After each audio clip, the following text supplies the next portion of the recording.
ঢাকাই সিনেমার জনপ্রিয় নায়িকা পরীমণি এবার শেয়ার করলেন জীবনের এক অজানা অধ্যায়, যা শুনে তার ভক্তরাও অবাক। সম্প্রতি প্রায় 100 মিনিটের একটি বিশেষ পডকাস্টে হাজির হয়েছিলেন পরীমণি।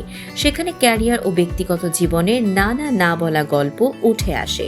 পডকাস্টে পরীমণি জানান, ছোটবেলায় তিনি নাচ শেখার জন্য ভর্তি হয়েছিলেন একটি স্কুলে, কিন্তু সেখানে প্রথমবার সামনে থেকে দেখেন গুণী নৃত্যশিল্পী সাদিয়া ইসলাম মৌকে দেখে এতটাই মুগ্ধ হয়েছিলেন যে ভয় কিংবা লজ্জায় হঠাৎ করেই পালিয়ে যান এবং আর কখনো ওই স্কুলে ফিরে যাননি।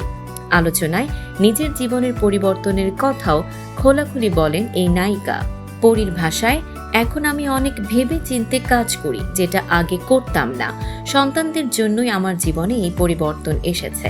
আগে কোনো সঞ্চয়ের অভ্যাস না থাকলেও এখন তিনি নিয়মিত সঞ্চয় করছেন 2 সন্তান পূর্ণ ও প্রিয়মের ভবিষ্যতের কথা ভেবে। আড্ডায় মজার ছলে পরীমণি আরও বলেন, আমি এখন পূর্ণ ও প্রিয়মের মা, তবে আরও 98টি বাচ্চার মা হতে চাই।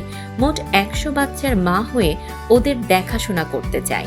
ব্যক্তিগত স্মৃতিচারণ করতে গিয়ে জানান, প্রিয় নানার মৃত্যুবার্ষিকীতে বরিশালে প্রায় 2500 মানুষের জন্য গরুর মাংস সহ নানা খাবারের আয়োজন করেছিলেন তিনি। আর প্রতিটি আয়োজন নিজ হাতে তদারকি করেছিলেন নায়িকা নিজেই।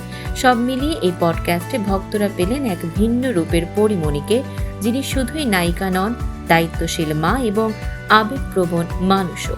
দর্শক, এমনই সব চমকপ্রদ খবর পেতে ফলো করুন আমাদের ফেসবুক পেজ CB24 TV এবং সাবস্ক্রাইব করুন YouTube channel CB24 TV official.